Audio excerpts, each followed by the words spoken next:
Deaf CEO got rejected at blind date. Single dad janitor signed to her, "You deserve better."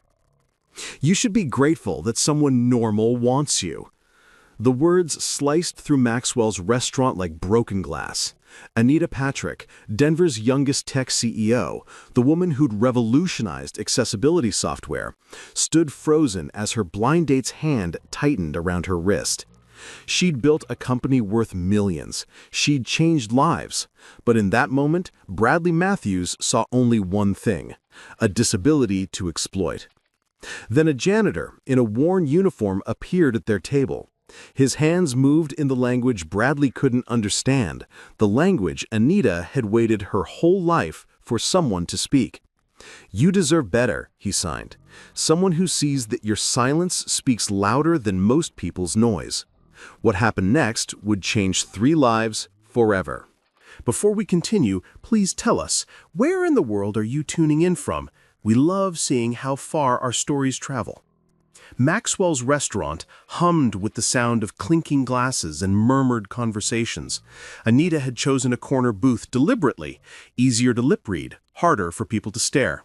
She'd arrived 15 minutes early, as always, because punctuality was one of the few things she could control. Bradley Matthews arrived 23 minutes late. She noticed his expensive suit first, then the way his eyes scanned the room before landing on her. A quick assessment, a flicker of something she'd learned to recognize: disappointment. Or worse, pity disguised as opportunity. "Anita?" He didn't wait for her response, sliding into the booth across from her. "Sorry I'm late. Crazy day at the firm." She read his lips easily. Years of practice had made her an expert at catching words people threw away carelessly. She pulled out her phone, typing quickly. "No problem. Nice to meet you." He glanced at the screen, then at her, then back at the menu. "So, Catherine tells me you run some kind of tech company." Anita typed, "I'm the CEO of Preston Communications. We develop accessibility software." "That's nice," Bradley's tone suggested. He found it anything but. "Must be challenging, given your situation." The waiter appeared, rescuing them momentarily. Bradley ordered for both of them, without asking what she wanted. Anita's jaw tightened, but she said nothing. This wasn't new. This was the pattern she'd been trying to escape her entire adult life. When the waiter left, Bradley leaned forward with what he probably thought was a charming smile. "Listen, I'm going to be honest with you. My parents have been on my case about settling down, and you seem stable, successful. I think we could have a mutually beneficial arrangement." Anita stared at him, her phone forgotten on the table. "I mean, it's not like you have guys learning up, right?" Bradley continued, oblivious or uncaring. "And I'm willing to look past the whole deaf thing. That's pretty generous, if you think about it." Something inside Anita cracked. Not broke. She'd been broken before. This was different. This was final proof that her assistant, Catherine, however well-meaning, had no idea what Anita truly needed. She had already wasted too much time with this arrogant man. Bradley's lips had moved for minutes, but Anita had caught only the first few words, what little her lip reading allowed. Past that, nothing. And though he knew she was deaf, he hadn't bothered to take out his phone, hadn't made the smallest effort to bridge the gap. That wasn't ignorance. That was rejection. If he couldn't be bothered to meet her halfway, then staying was nothing but a humiliation. She reached for her purse. Bradley's hand clamped around her wrist. "Where are you going? I'm offering you something here." She tried to pull away, but his grip tightened. A few diners glanced over, then looked away again. The invisible woman's problem wasn't theirs. "You should be grateful someone normal wants you," Bradley hissed, leaning closer. Then a shadow fell across the table. Anita looked up. A man in a janitor's uniform stood there. Preston Communications stitched on his chest. His dark hair was slightly mussed, his gaze steady, carrying not recognition exactly, but something deeper: understanding. The restaurant noise faded. Anita's world narrowed to those moving hands, clumsy but intentional, speaking the language she'd stopped expecting from strangers. Bradley released her wrist, looking between them with confusion turning to irritation. "Who the hell are you?" The janitor kept his eyes on Anita, waiting for her response. She signed back, her hands trembling slightly. "I'm okay. Thank you." "You know this guy?" Bradley stood, puffing up his chest. "Listen, buddy, this is a private conversation. Why don't you go clean something?" The janitor finally looked at Bradley. When he spoke, his voice was quiet, but firm. "I don't think the lady wants to be here." "The lady can speak for herself." "Oh, wait," Bradley laughed. "Actually, she can't. That's the whole problem, isn't it?" Anita felt the familiar burn of humiliation, but then the janitor's hands moved again, signing slowly so she wouldn't miss a single word. "You deserve better. Someone who sees that your silence speaks louder than most people's noise." Time seemed to stop. These weren't basic signs, hello, goodbye, thank you. These were words chosen with intention, signed with emotion, offered with a respect she'd stopped believing existed. "What's he doing with his hands?" Bradley demanded. "Is this some kind of joke?" Anita stood, gathering her purse. She signed to the janitor, "Thank you for seeing me." Then she walked out of Maxwell's restaurant with her head high, leaving Bradley sputtering about wasted evenings and ungrateful women. The cool Denver air hit her face as she stepped onto the sidewalk. March evening still carried winter's bite. She was fumbling for her car keys when she heard footsteps behind her. "Wait." The janitor emerged from the restaurant, slightly breathless. "I'm sorry, I shouldn't have interfered. I saw him grab you and I couldn't." He stopped, then signed, "I'm sorry." Anita studied him properly now. Early 30s, tired eyes, calloused hands that moved through sign language like someone still learning the alphabet. But he was learning. That's what mattered. She signed back, "Don't apologize. Thank you." "Charles," he said, extending his hand. "Charles Brandon." She shook it, then signed her name, following with fingerspelling Anita. "I know," Charles signed, smiling slightly. "You're my boss. Well, technically, I'm the night janitor at Preston Communications." Recognition clicked into place. The conference room. 3 nights ago, she'd been practicing a presentation late, signing to an empty room when she'd noticed someone watching through the glass. When their eyes met, he'd signed, "Your words are beautiful." They'd talked for 20 minutes through that glass partition. She'd learned he had a 7-year-old son who'd insisted on learning sign language after meeting a deaf child at the library. He'd learned that she often worked late because chosen solitude felt less lonely than imposed isolation. Neither had shared names. It had felt safer that way, a moment suspended outside their real lives. "I didn't realize it was you," Anita signed, feeling heat rise to her cheeks. "I didn't realize you had to deal with—" Charles gestured vaguely toward the restaurant, his face darkening. "That." A laugh escaped Anita's throat, rough, unused. That was actually one of the better dates. Charles's expression shifted to something between horror and sadness. Then his hands moved again. "Coffee? Not a date. Just, I'd like to apologize properly for interfering." Anita hesitated. Every instinct built from 27 years of disappointment screamed at her to say no, to get in her car, to return to the safety of her empty apartment and her 12-hour workdays. But those hands, the careful way he shaped each sign, the effort. She signed, "Okay, just coffee." 20 minutes later, they sat in a corner booth at Brew and Bean, a quiet coffee shop 3 blocks from the restaurant. Charles's hands wrapped around a mug of black coffee he wasn't drinking. His mind was still processing the scene at Maxwell's. The man's casual cruelty, Anita's controlled composure. The moment she'd looked at him with something like hope. He hadn't planned to intervene. Charles Brandon didn't do anything impulsive anymore. Impulsive was arguing with your wife about accepting help from her parents. Impulsive was saying, "We'll discuss this later," instead of, "I love you." Impulsive got you a last memory of anger instead of tenderness. But when he'd seen that man grab Anita's wrist, something in him had broken free of the careful patterns he'd built around his grief. "Why did you learn sign language?" Anita signed across the table, pulling him from his thoughts. Charles set down his mug, considering how to answer. The truth felt too heavy for coffee with a stranger. But she wasn't really a stranger, was she? She was the woman who'd signed back to him through conference room glass at 11 p.m. on a Tuesday. She was the woman who'd admitted that loneliness felt different when you chose it. His hands moved slowly, buying time as much as communicating. My son, William, he's 7.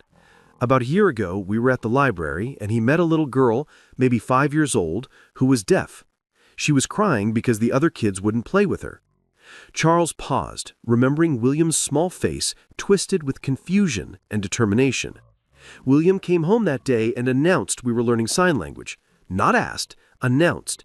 Said if nobody else would talk to her, he would. Anita's expression softened.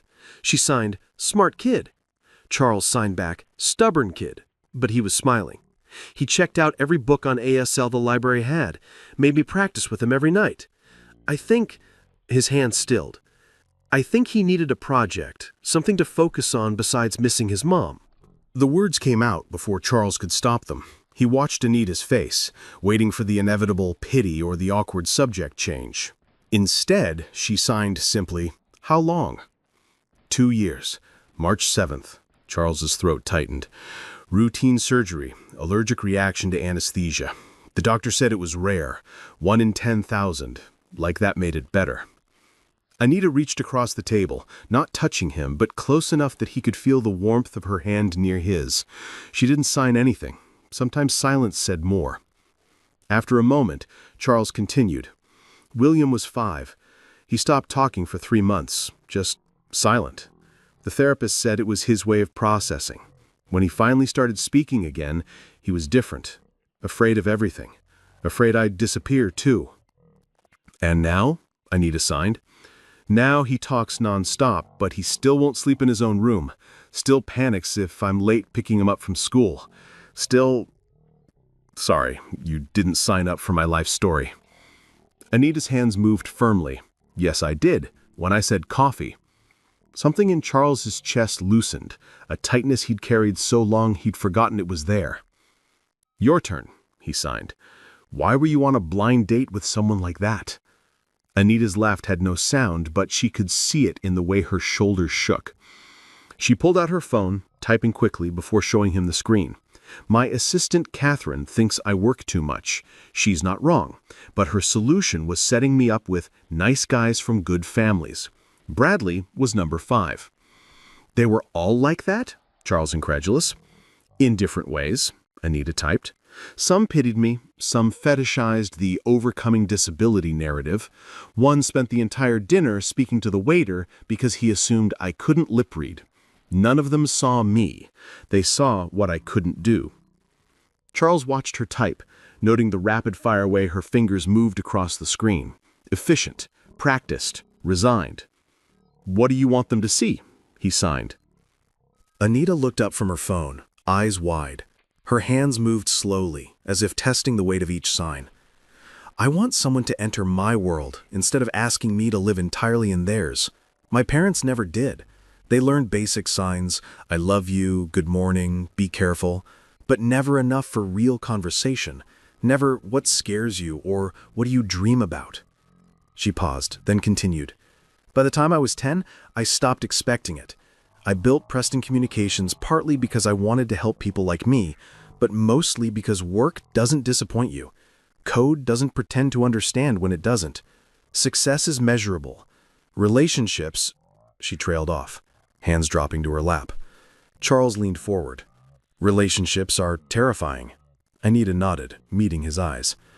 But maybe, Charles signed carefully, maybe some of us are worth the fear. Across the table, Anita watched Charles' face as he signed about his son. She recognized something in his expression. The careful way he held himself together, like a building after an earthquake, still standing but cracked deep in the foundation. She knew about cracked foundations. Anita's first memory was her mother crying. She must have been 3, maybe 4, too young to understand the diagnosis, but old enough to understand that something was wrong with her. Something that made Mama's face crumple and Dad's jaw tighten. Deaf. Profound, bilateral, sensorineural hearing loss. The doctors had been kind but clinical. Her parents had been devastated, and Anita, little Anita, who didn't know yet that she was supposed to be broken, had just wanted to know why everyone kept looking at her like that. They learned sign language, her parents. Basic signs, survival signs. I love you. Fisted chest, 2 fingers pointed out, thumb extended. Be careful, K hands stacked. What do you want for dinner? W hand to mouth. But never, tell me about your day. Never, what made you laugh. Never, what keeps you up at night. By age 8, Anita stopped trying to share her inner world. By 10, she learned that most people would never meet her where she was. They wanted her to come to them, to lip read, to speak, even though her voice sounded strange to her own hands-on throat, to make them comfortable with her difference. School was a battlefield of benevolent neglect. Teachers who spoke to her slowly and loudly, as if volume could penetrate silence. Classmates who either avoided her or treated her like a pet project. Look how nice I am, befriending the deaf girl. So Anita built walls and called them ambition. She threw herself into computer science, where communication was code and code was universal. She graduated MIT at 21, started Preston Communications at 23, and became Denver's youngest tech CEO at 25. Her accessibility software changed lives. Deaf students could attend mainstream classes with real-time captioning. Deaf employees could participate fully in video conferences. Her company's apps were on 3 million devices worldwide. But Anita Patrick, revolutionary CEO, still ate dinner alone most nights, still worked until midnight because empty offices felt less lonely than empty apartments, still jumped slightly when Catherine, her hearing assistant who'd learned ASL to work with her, suggested maybe, just maybe, Anita should try dating again. What's the point? Anita had signed. Every relationship is the same movie with different actors. Maybe you're watching the wrong genre, Catherine had signed back, grinning. Let me set you up with Bradley. He's a lawyer, smart, successful, comes from a good family. Anita should have known better, should have recognized that comes from a good family was code for we'll see you as a project. But she'd been tired. Tired of her own company. Tired of wondering if this was all there was, professional success and personal loneliness. So she'd said yes to coffee with Bradley, which became dinner, which became tonight's disaster at Maxwell's. Now, sitting across from Charles Brandon, night janitor, widower, father of a 7-year-old who'd learned sign language for a crying girl at the library, Anita felt something she hadn't felt in years. Possibility. Not hope. Hope was dangerous. But possibility? Possibility was the space between one breath and the next, the moment before you decided whether to step forward or back. "Can I ask you something?" Anita signed. Charles nodded. "Why are you really here, having coffee with your boss at 9 p.m. on a Friday night?" Charles's hands stilled. He looked down at his coffee mug, then back at her, his expression unguarded in a way that made Anita's chest ache. "Because," he signed slowly, "you're the first person in 2 years who's made me feel like maybe I'm not invisible." Anita's breath caught. "And because," Charles continued, "my son talks about that conference from conversation like it was magic. He asked me 3 times this week if I'd seen the signing lady again. When I saw you at the restaurant tonight," he paused. "I couldn't walk away." "Your son sounds wonderful," Anita signed. "He is. He's also terrified of everything, barely sleeps, and has panic attacks when I'm 5 minutes late picking him up from school." Charles's hands moved with brutal honesty. "But he's the reason I get up at 4:30 a.m., the reason I'm learning to code during my breaks instead of sleeping, the reason I haven't given up completely." "Learning to code?" Anita signed, interested. Charles laughed, sharp, self-deprecating. "Trying to. There's a difference. I watch YouTube tutorials during my lunch break. Think maybe someday I can be more than a janitor. Give William something better." "There's nothing wrong with being a janitor," Anita signed, firmly. "I know, but there's also nothing wrong with wanting more." They sat in silence for a moment. 2 people who'd learned to survive their wounds sitting in a coffee shop at 9:30 p.m., testing the waters of connection. Finally, Anita signed, "My son would like to meet you." Charles's face went carefully blank. "Your son?" "No, sorry. I mean, My son, William, your William. He would like to meet you. The signing lady. She was flustered now, signing rapidly. What I meant was... Charles was laughing silently, his shoulders shaking. I understood. Sorry, the look on your face. Anita felt heat flood her cheeks. She typed on her phone, "Smooth, Anita. Very smooth." Saturday? Charles signed when he'd recovered. Coffee again. William would love it. Fair warning, he'll talk your ear off. He paused, wincing. Sorry, that was... It's fine, Anita signed, smiling. And yes, Saturday sounds good. They exchanged numbers before leaving the coffee shop. As Anita drove home through dark Denver streets, she caught herself humming, not a sound she could hear, but a vibration she could feel in her chest. Possibility, she thought. Just possibility. But possibly that was enough. If you've ever taken a chance on someone unexpected, you know what's coming next. Stay with us. William Brandon had been vibrating with excitement since 6 a.m. Charles had woken to find his son already dressed, hair combed, badly but combed, sitting on the edge of his bed with his ASL practice book. Is it time wet? William signed, his small hands clumsy but determined. It's 6:15, Charles signed back. We're not meeting Anita until 10. That's 4 hours, William signed, exasperated. We should leave now. To sit outside a coffee shop for 3.5 hours? Yes! Charles had laughed despite himself. This was the most animated William had been since Margaret's death. Last night, after Charles had told him about meeting the signing lady at a restaurant, William had peppered him with questions until midnight. What did she look like? How fast could she sign? Did she like kids? Could she teach him more signs? The question Charles hadn't answered, was this a date? Because he didn't know. Coffee with your boss who happened to be the woman you'd intervened for at a disastrous blind date, fell into some gray area between professional courtesy and personal interest. But watching William's face light up made Charles think maybe the category didn't matter as much as the connection. They arrived at Brew and Bean at 9:47. Anita was already there, sitting at the same corner booth, 2 coffees on the table. When she saw William, her face transformed. William froze in the doorway, suddenly shy. All his early morning bravado evaporated. He pressed himself against Charles's leg. Anita stood, moving slowly so as not to startle him. Her hands moved in simple, clear signs. "Hello, William. Your dad says you're learning sign language." William peeked out from behind Charles's leg. His small hands moved hesitantly. "Hello. I'm learning. I'm not very good yet." "You're very good," Anita signed. "Better than lots of adults I know." William emerged fully, emboldened. "Really? Really? Can I show you something?" She sat back down, patting the seat beside her. William looked up at Charles, who nodded encouragingly. The boy climbed into the booth next to Anita, his eyes wide.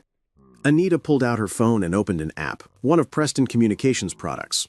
This app teaches sign language through games. Want to try? For the next 40 minutes, Charles watched his son and Anita bent over the phone screen, William's laughter mixing with Anita's silent smile. She was patient, in a way that made Charles's throat tight, correcting William's signs gently, praising his progress, never talking down to him. At one point, William signed something too fast for Charles to catch. Anita signed back and William's face crumpled. "What's wrong?" Charles signed quickly, moving closer. William's hands were shaking as he signed, "I asked if she knew my mom. If Mom could see me learning signs." Charles felt the familiar punch of grief, but Anita responded before he could. "I didn't know your mom," Anita signed to William. "But I think if she's watching, she's very proud. You were learning a whole new language because you wanted to help someone. That's amazing." "Sometimes I dream about her," William signed, tears streaming down his face now. "And in the dreams, she can't talk, only sign. So I can't understand her, and she gets so sad." Anita pulled William into a hug, slow, asking permission first, then firm when he collapsed against her. Charles watched his son cry into a stranger's shoulder, something he hadn't done since the funeral. When William finally pulled back, Anita signed, "Maybe in your next dream, you'll be able to understand her, because you're learning, and maybe she's learning too." William nodded, wiping his eyes. "Can I tell you a secret?" Anita signed. William nodded again. "Sometimes I dream about my parents learning sign language, really learning, not just the basics. And in those dreams, We talk about everything. All the things we never talked about when I was awake. Do they come true? William signed. The dreams? Not yet, Anita signed honestly, but I haven't given up. William considered this. Then, will you teach me more science so if I dream about Mom again, I can understand? Yes, Anita signed. Every Saturday, if you want. Every Saturday, William agreed, his face lighting up again.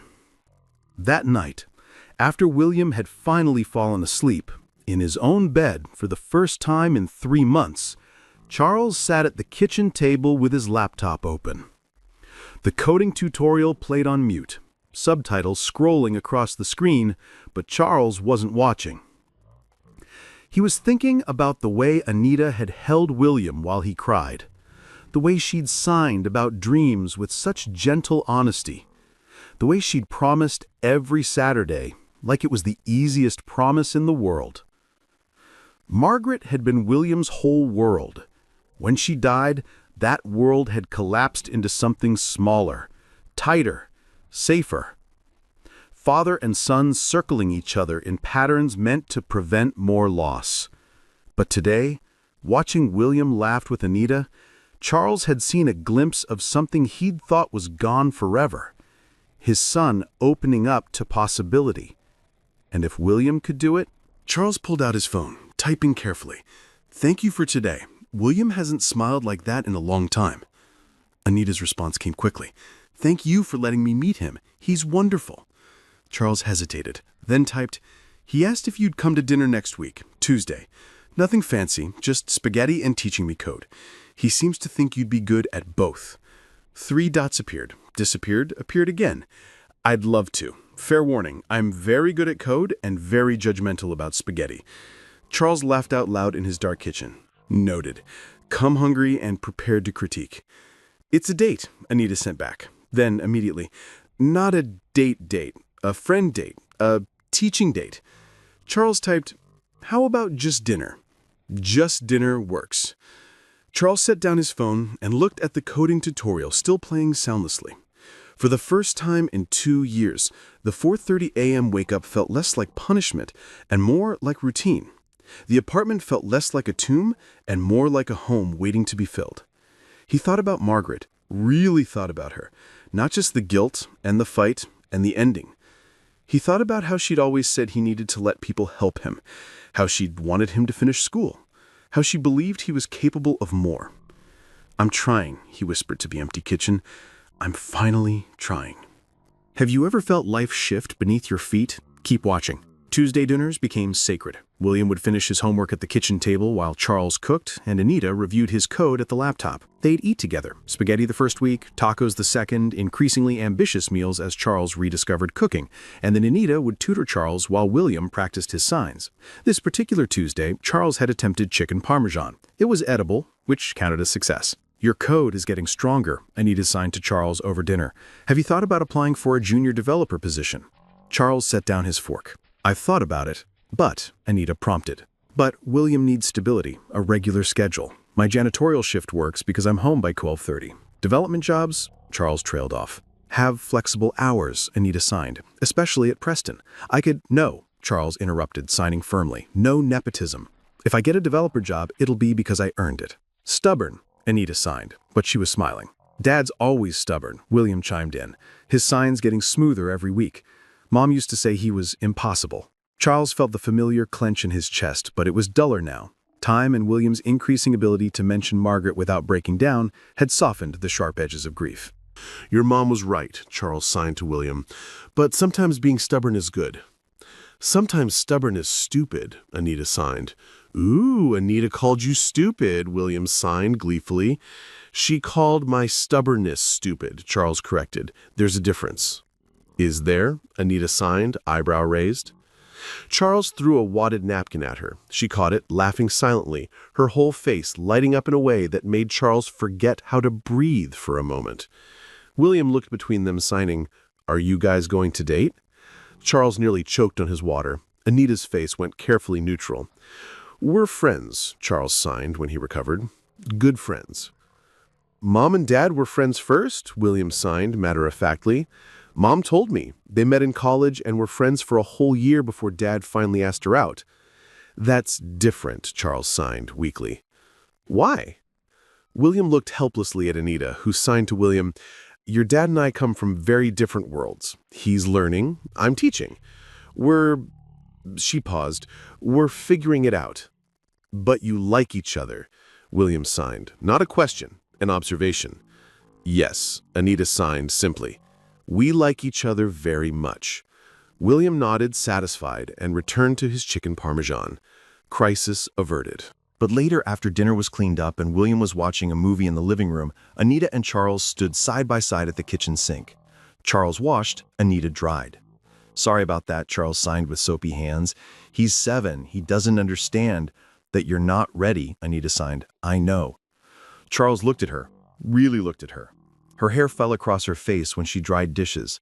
At the small scar above her left eyebrow, he'd learned it was from a childhood fall.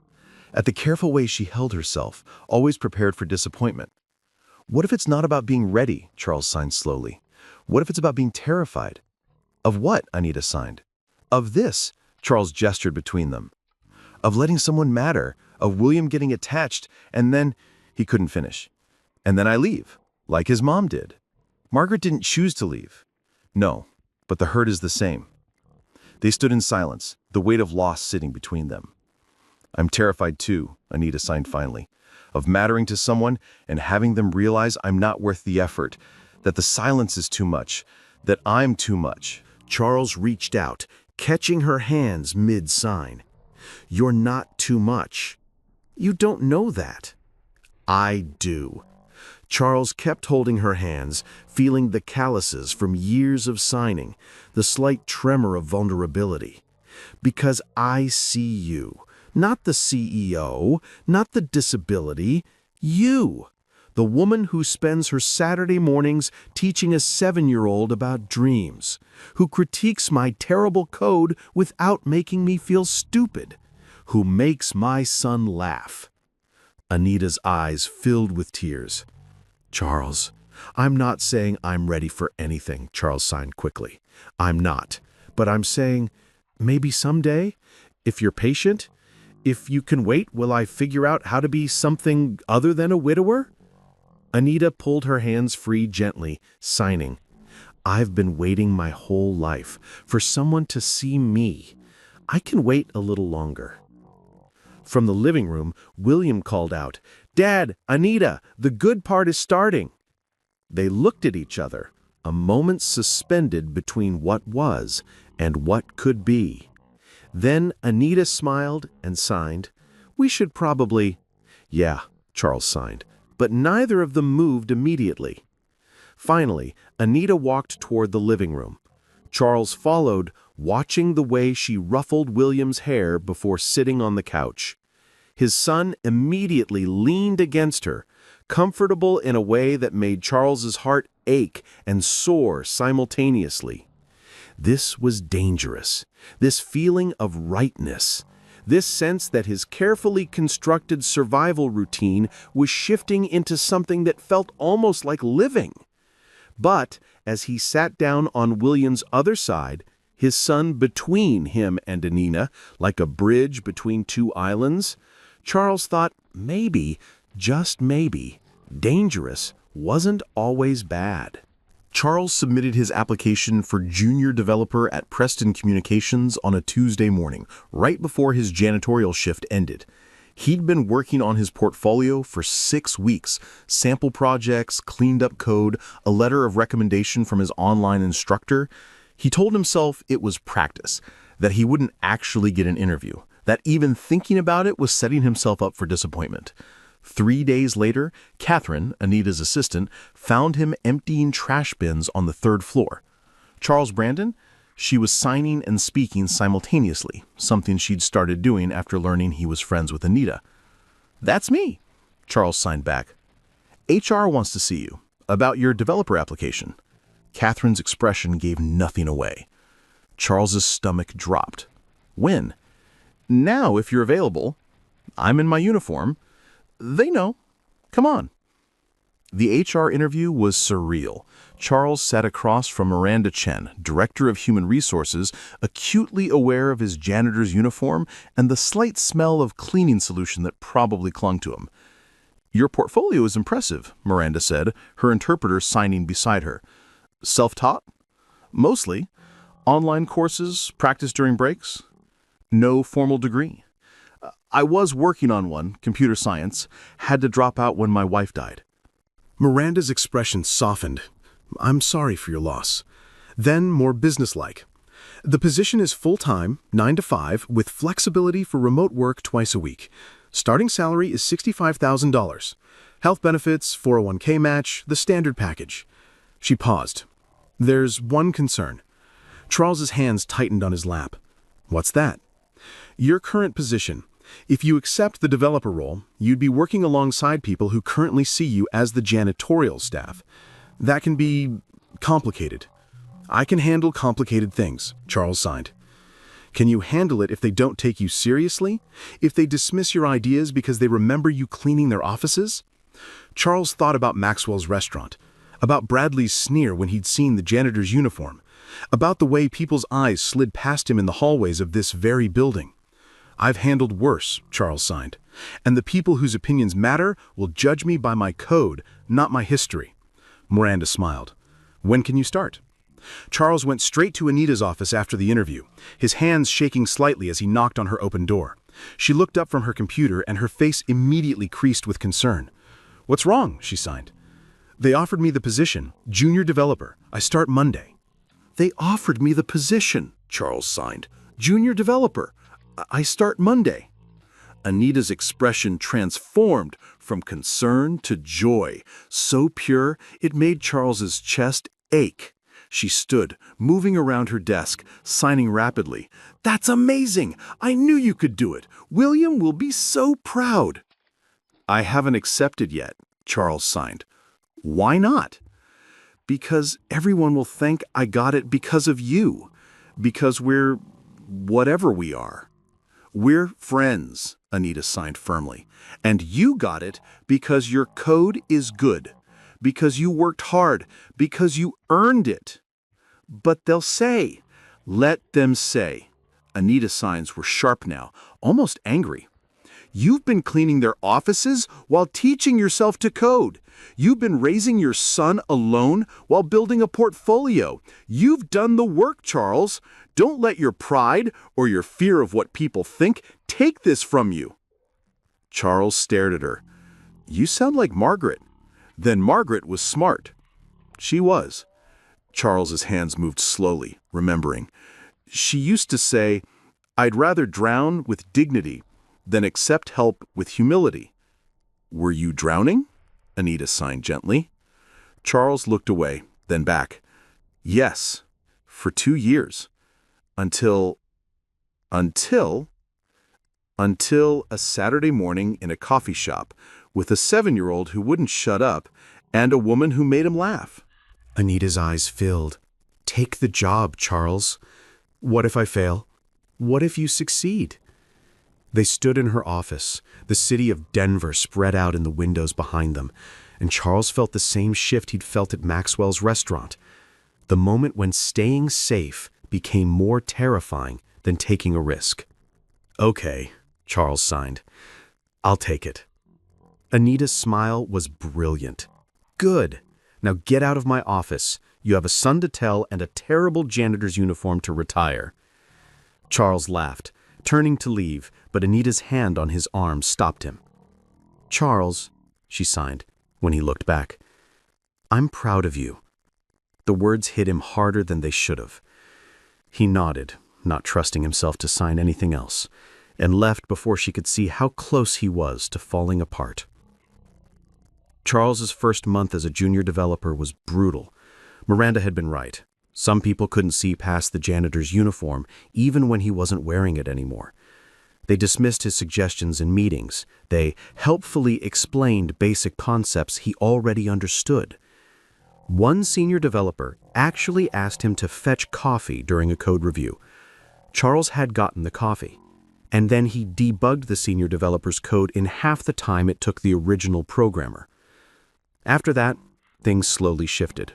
It helped that his code was good. It helped that he was willing to work late and ask questions and admit when he didn't know something. But mostly, it helped that Anita had his back. Not overtly, not in a way that suggested favoritism, but in small moments.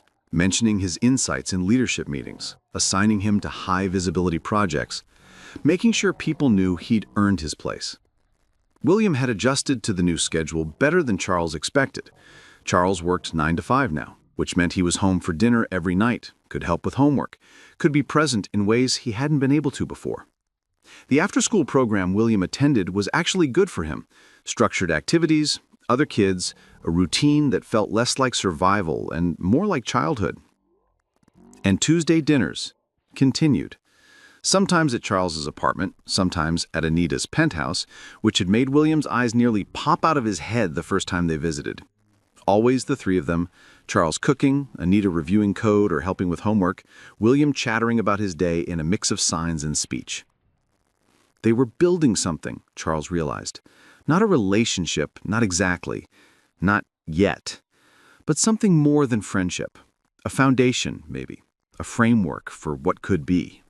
Anita knew the board meeting would be difficult. Preston Communications had grown faster than anticipated, and with growth came scrutiny. The board wanted answers about leadership, about delegation, about whether a 27-year-old CEO, deaf CEO, they never said it, but she could read it in their body language, could handle the pressure. She'd prepared thoroughly. Charts, projections, testimonials from major clients. She'd even arranged for Catherine to interpret, knowing some board members still couldn't sign fluently despite years of working with her. The meeting started well enough. Revenue was up. Client satisfaction was at an all-time high. Her new accessibility features had won industry awards. Then Gerald Hutchins, the oldest board member, leaned forward. "Ms. Patrick, no one doubts your technical brilliance, but we're concerned about your ability to lead as the company scales." "What concerns specifically?" Anita signed, Catherine voicing. "Communication challenges in high-stakes negotiations, the time you spend on accommodations that could be spent on strategy, whether clients and investors take you seriously given your limitations." The word hung in the air like a grenade. Anita felt the familiar tightness in her chest, the feeling that no matter how much she accomplished, she'd always be defending her right to exist in spaces that didn't want to make room for her. "My limitations," Catherine voiced, as Anita signed with controlled precision, "haven't prevented me from building this company from nothing. Haven't prevented us from securing $50 million in funding. Haven't prevented our software from being on 3 million devices worldwide. So perhaps the question isn't whether I can lead, but whether this board can adapt to leadership that doesn't look like what you're used to." Gerald's face hardened. "That kind of attitude is exactly what built this company," a voice interrupted. Everyone turned. Charles stood in the doorway. He shouldn't have been there. This was a closed meeting, but Catherine must have texted him, because there he was, in his button-down and slacks, looking every inch the developer he'd become. "Mr. Brandon," Gerald said coldly, "this is a private meeting. I know, and I'll leave in a minute. But first," Charles pulled out his phone, connecting it to the conference room screen, "I want to show you something." A video began playing.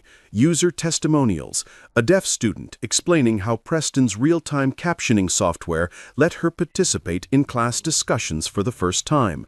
A deaf executive describing how the video conferencing features allowed him to lead meetings confidently.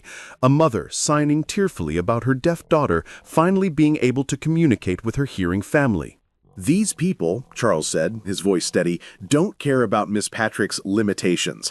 They care that she saw a problem no one else was solving and built a solution.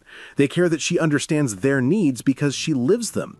They care that Preston Communications exists because Anita Patrick refused to let people like you define what she could accomplish."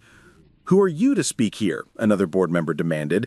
"I'm nobody," Charles said simply. 6 months ago, I was the janitor cleaning your offices. Now, I'm a developer.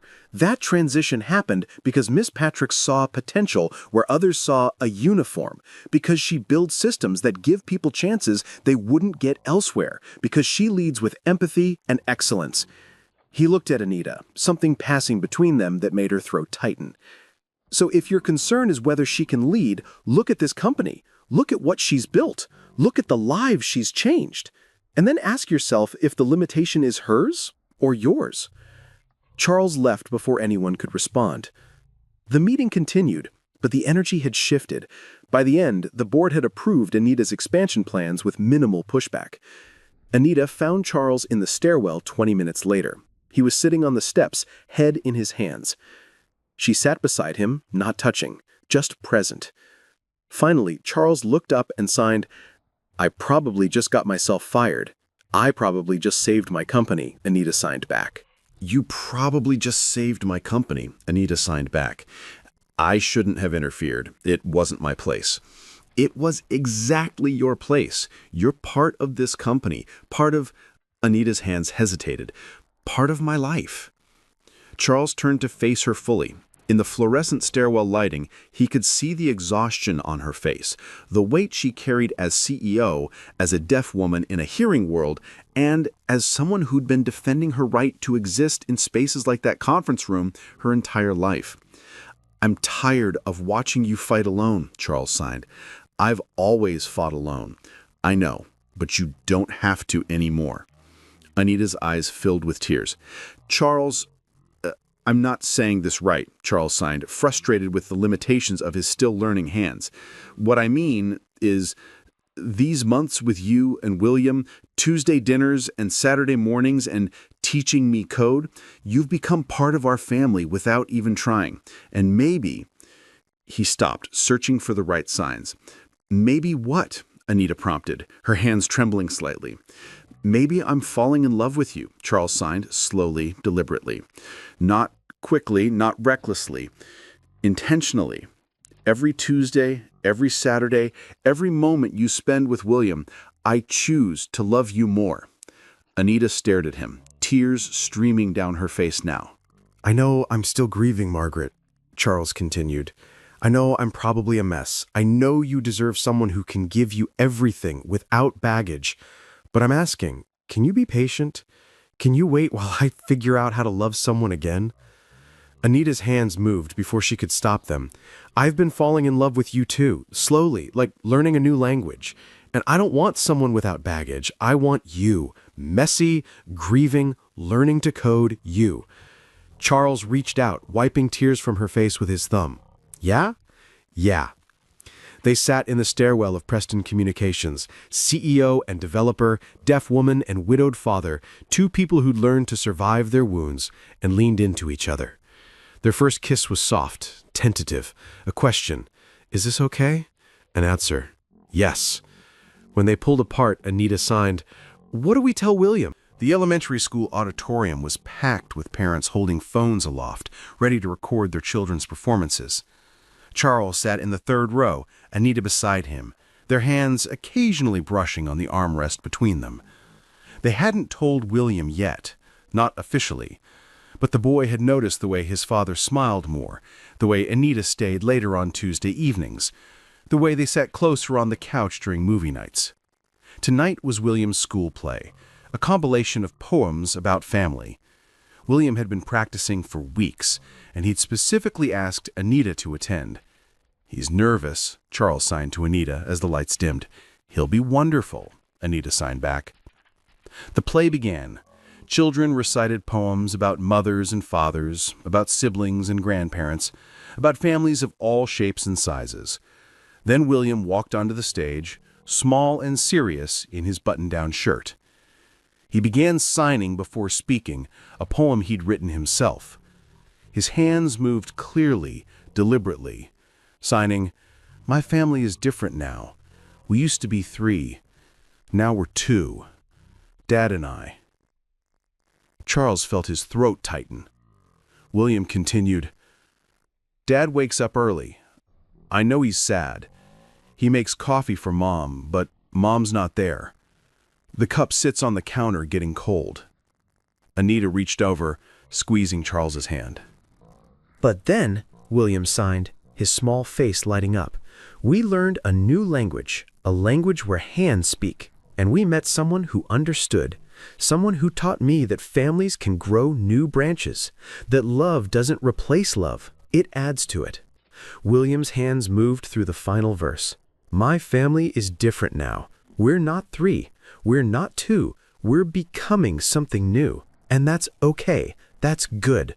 That's how love works. It grows around the spaces that hurt, filling them with something that feels like hope. The audience erupted in applause. Parents who hadn't understood the signs were reading the subtitles projected on the screen behind William. Many were crying. Charles was openly weeping. Anita's face was wet with tears. William bounded off the stage after the performance, running straight to them.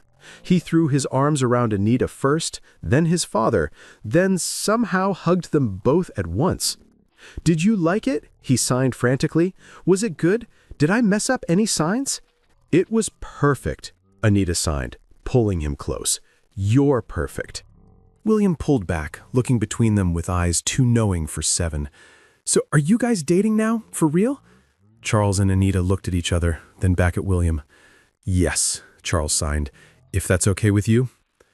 Finally, William signed dramatically. I've been waiting forever. It's been 6 months, Charles signed, laughing. That's forever when you're 7, William signed matter-of-factly. Then, more seriously, does this mean Anita can be my mom? The question sucked the air from the auditorium lobby. Other families swirled around them, but Charles, Anita, and William existed in a bubble of held breath. Anita knelt down to William's level, signing slowly, I can't be your mom. You had a mom, and she loved you so much. No one can replace her. William's face fell. But, Anita continued, I can be someone who loves you, someone who shows up, someone who learns your favorite books and teaches you signs and is there for school plays. Would that be okay? William thought about this for a long moment. Then, like a bonus mom? Anita smiled through tears, exactly like a bonus mom.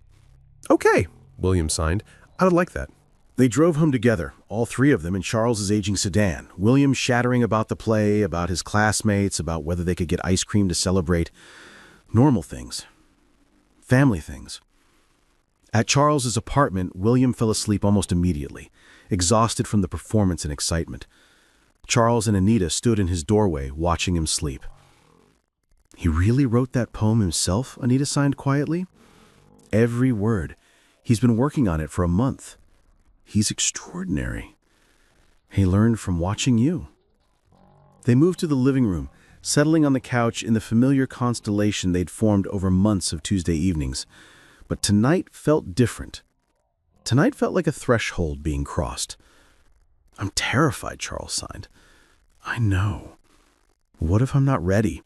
What if I can't? Anita placed her finger on his lips, stopping him. Then signed, what if you are ready? What if we both are? What if being terrified is just part of learning to love again? Charles pulled her close, breathing in the scent of her hair, something floral he could never quite name. I loved Margaret, he signed against her shoulder. I know, she signed back. But I love you too. Differently. Not less, just differently. That's how it should be. They sat in the quiet of Charles's apartment, holding each other. 2 people who'd learned that hearts could break and heal again. That love was always a risk, but sometimes, it was a risk worth taking. Meeting Anita's parents was Charles's idea. She'd resisted it first. Years of disappointment had taught her to keep her romantic life separate from her family. But Charles had insisted. They're your parents, he'd signed. They love you. They just don't know how to show it. They've had 27 years to figure it out. So have you, and you're both still learning. Anita couldn't argue with that. The dinner was at her parents' house in Boulder, a beautiful craftsman home that Anita had grown up in, but never quite felt at home in. Her mother, Patricia, answered the door with a hug and basic signs. Hello, come in. Her father, Robert, shook Charles's hand and spoke loudly, the way people do when they think volume equals comprehension. William saved the evening. Within 10 minutes, he was showing Anita's parents the signs he'd learned, patiently correcting their fingerspelling, explaining that no, you couldn't just make up signs, there was actual grammar and structure. Charles watched Anita watch her parents struggle to communicate with William, saw the complicated emotions flickering across her face. Hope, hurt, something like longing. After dinner, while William and Patricia were looking at photo albums in the living room, Charles sat at the kitchen table with Robert and Anita. The older man was attempting small talk, asking about Charles's job, about William's school. Then Charles signed something to Anita, a comment on her father's story, and Robert stopped mid-sentence. "You sign," he said, looking between them. "I'm learning," Charles signed back, speaking simultaneously. William insisted. He wanted to communicate with a deaf child at the library. "And you just learned?" It wasn't just, it was months of practice, mistakes, frustration. But William needed it, so I learned. Robert looked at his daughter, something like understanding dawning on his face. Anita's hands moved quickly, defensive. "It's fine, Dad. I know it's hard." "No," Robert said, and his voice cracked. "It's not fine. I've been telling myself for 27 years that basic signs were enough, that you could lip read, that you'd adapted. But watching this 7-year-old sign circles around me..." He looked at William in the next room. "He put in the effort I should have put in decades ago." "Mr. Patrick, it's never too late to start," Charles signed. "Call me Robert." He looked at Anita, really looked at her. "Teach me. Not the basics, everything. The way you wanted to talk to us when you were 10. Anita's eyes filled with tears. "Dad, I'm sorry I didn't learn sooner. I'm sorry I made you live in my world instead of meeting you in yours." Robert's voice was thick. "But if you're willing to teach me, I'm willing to learn." Patricia had come to the kitchen doorway, William beside her. "We both are," she said quietly, "if it's not too late." Anita signed something, too fast for Charles to catch. Then she stood, walked to her parents, and for the first time in her adult life, she hugged them and felt like maybe, just maybe, they were finally starting to see her. Charles had been planning the proposal for 2 months. He'd coded a special program, the most complex thing he'd ever attempted, with help from Anita's development team, sworn to secrecy. It was Saturday morning at Brew and Bean, their original meeting place. William was in on the plan, practically vibrating with excitement. "Is it time?" he signed for the 15th time. "Almost," Charles signed back, "when Anita gets here." Anita arrived at 10:03, her usual 3 minutes late, hair still damp from her shower.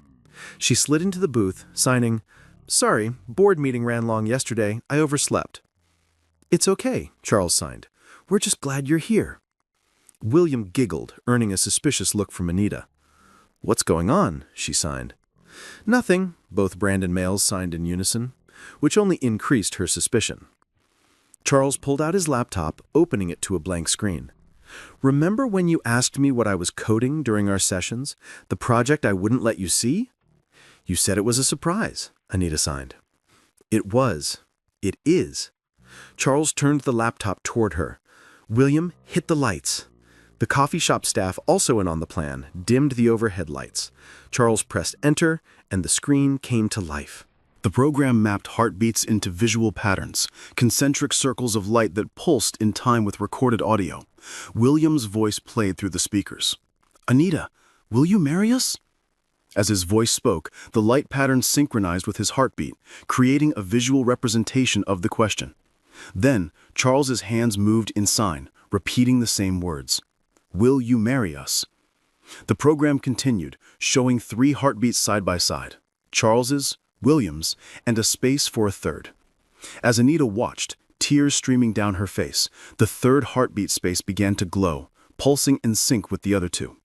"We're not complete without you," Charles signed. "You taught me how to live again. You taught William that families can grow around hurt. You taught us both that love doesn't need sound. It just needs presence." He pulled out a ring, simple, elegant, with 3 small stones. "This isn't replacing Margaret. This is honoring what we're building. The 3 of us, a family." William signed. "Please say yes. I already told my friends you were going to be my bonus mom." Anita laughed and cried simultaneously. Her hands shook as she signed, "Yes, yes to both of you. Yes to all of this." Charles slipped the ring onto her finger as the coffee shop erupted in applause. The staff, the early morning regulars, all of them celebrating these three people who'd found each other in the spaces between grief and hope. William threw his arms around both of them, and for the first time in 2 years, Charles felt complete. They chose the botanical garden for the ceremony, the place where Charles and Anita had first talked about Margaret, where he'd admitted he was learning to live again. It was a small wedding. William served as ring-bearer and interpreter, signing the ceremony for deaf guests while speaking for hearing guests. Anita's parents sat in the front row, their signs still slow but improving. They'd been taking lessons weekly, really trying. Charles's parents had flown in from Oregon, his mother crying before the ceremony even started. Margaret's parents were there too, initially hesitant, but won over when they saw how happy William was, how he'd bloomed under Anita's care. Catherine officiated, signing and speaking simultaneously. When it came time for vows, Charles stood before Anita in his best suit, hands steady despite the emotion threatening to overwhelm him. He spoke aloud while signing. "When I met you, I had forgotten how to hope. I was surviving, not living, counting days, not making them count. You entered my life at my lowest moment, standing in a restaurant in my janitor's uniform, watching a stranger hurt you. And somehow you saw past all of it to something worth knowing." Anita's eyes shimmered with tears. "You taught me that broken hearts can grow back stronger," Charles continued, "that families are built on understanding, not blood, that love doesn't need to sound loud. You gave William his laugh back. You gave me my future back, and all you asked in return was that I keep showing up." His voice cracked. "So I'm vowing to keep showing up. Every Tuesday, every Saturday, every moment you'll have me. I'm vowing to learn your language, not just ASL, but the language of who you are, your dreams, your fears, your hopes. I'm vowing to enter your world instead of asking you to live only in mine." He signed the final words, "I love you, not despite your silence, because of the beautiful noise you make in it." There wasn't a dry eye in the garden. Anita spoke her vows aloud, her voice strong and clear, the voice she rarely used because people made her feel it wasn't good enough. "Charles Brandon, you're the first person who ever looked at me and saw a woman instead of a disability. You learned my language not because you had to, but because you wanted to know me, really know me. You let me love your son without trying to make me replace his mother. You saw my success without being threatened by it. You gave me the one thing I never thought I'd have, a family where I don't have to translate myself to be understood." She signed as she spoke the final words, "I vow to love William like he's mine, while honoring that he was Margaret's first. I vow to show up for both of you in the hard moments, not just the easy ones. I vow to keep teaching you signs, keep reviewing your code, keep eating your experimental dinners even when they're terrible." Charles laughed through tears. "And I vow," Anita finished, "to remind you every day that you're not invisible, that you matter, that you're seen." They exchanged rings. Catherine pronounced them married, and when Charles kissed his wife, the garden erupted in applause and signs, a mixture of sound and silence that somehow made perfect sense. 5 years later, the Preston Communications holiday party was in full swing. Charles, now lead developer of accessibility innovation, stood near the windows, watching William, 12 years old now, confident and kind, present his science project to a group of executives. The project was a communication device for deaf-blind individuals, something William had been working on for months with Charles's coding help and Anita's hardware expertise. He presented in both sign and speech, moving between languages as naturally as breathing. On Charles's hip, 4-year-old Lucy squirmed, signing, "Daddy, down." Charles set her down, watching as she toddled toward Anita. Their daughter had been born profoundly deaf, like her mother, and the diagnosis had terrified Charles for about 10 seconds until Anita had signed firmly, "She's perfect, and she'll never feel alone in her silence, because we're here."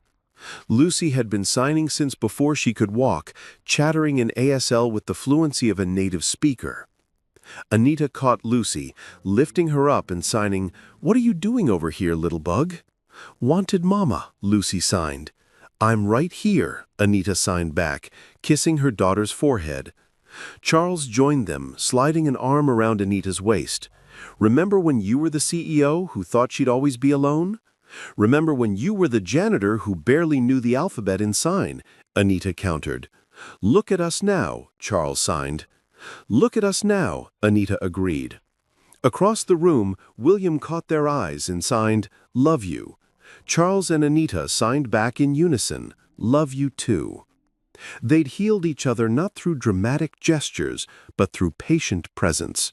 Tuesday dinners and Saturday mornings, code reviews and bedtime stories, small moments that built into a life. Charles had learned to live again, to dream beyond survival. Anita had learned to trust, to let herself be fully seen and loved. William had learned that families could grow around grief, that love didn't replace love, it added to it. And Lucy was growing up in a world where sign language was her first language, where silence was just another way of being loud, where love needed no translation. Their story wasn't about fixing broken people. It was about two wounded souls who chose to grow toward each other, filling the empty spaces with understanding, patience, and intentional love. In their silence and their speech, they'd built something beautiful. A family where everyone's voice was heard, where love needed no translation, where broken became whole, not through erasure, but through addition.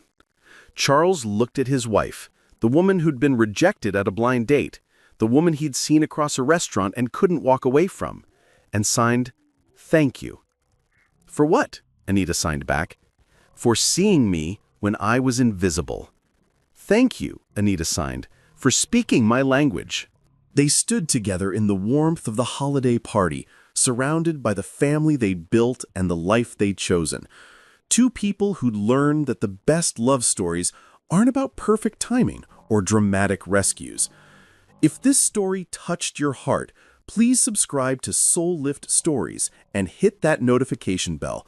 Share this with someone who needs to hear that broken things can become beautiful, that love finds us in unexpected places, that we're all worth the effort it takes to truly see each other. Leave a comment telling us, have you ever felt invisible? Have you ever had someone see you when no one else did? Your story matters. Thank you for watching. See you in the next story.